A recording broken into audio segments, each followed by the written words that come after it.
আসসালামু আলাইকুম। আজকে রান্না করেছি গজার মাছ দিয়ে লাউ দিয়ে ঝোল। এখন দেখাবো প্রস্তুত প্রণালী, কোথাও যাবেন না, আমার সঙ্গে থাকুন। তেল দিয়ে দেবো, এখন পেঁয়াজ বেরেস্তা করে নেব।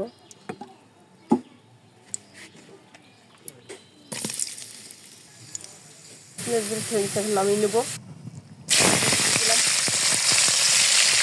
আদা রসুন জিরা পেঁয়াজ কাঁচা মরিচ বাটা, লবণ দিয়ে দিলাম, হলুদ দিয়ে দিলাম। এখন মশলাটা ভালোভাবে করছি। গজার মাছ রান্না করবো, ভালো করে ধুয়ে নিয়েছি। এখন আস্তে আস্তে মাছ দিয়ে দিব।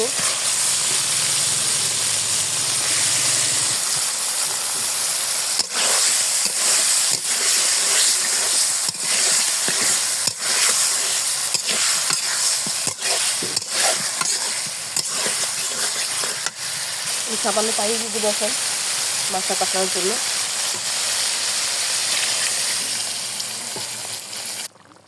মাছ আমার কষানো হয়ে গেছে, এখন আমি লাউ দিয়ে দেবো। কষানো হয়ে গেছে, এখন আমি ঝোলের পানি দিয়ে দেবো।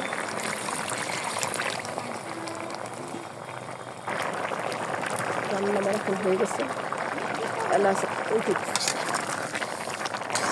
জিরা আর পেঁয়াজ বেরেস্তা দিয়ে দিলাম। এখন 1 লিটার ডাল দিয়ে নামিয়ে নেব। রান্না আমার শেষ। আজকে পর্যন্ত আবার নতুন কোনো ভিডিও নিয়ে আপনাদের সামনে উপস্থিত হবো। সে পর্যন্ত ভালো থাকুন, সুস্থ থাকুন। আসসালামু আলাইকুম ওয়া রাহমাতুল্লাহি ওয়া বারাকাতুহু।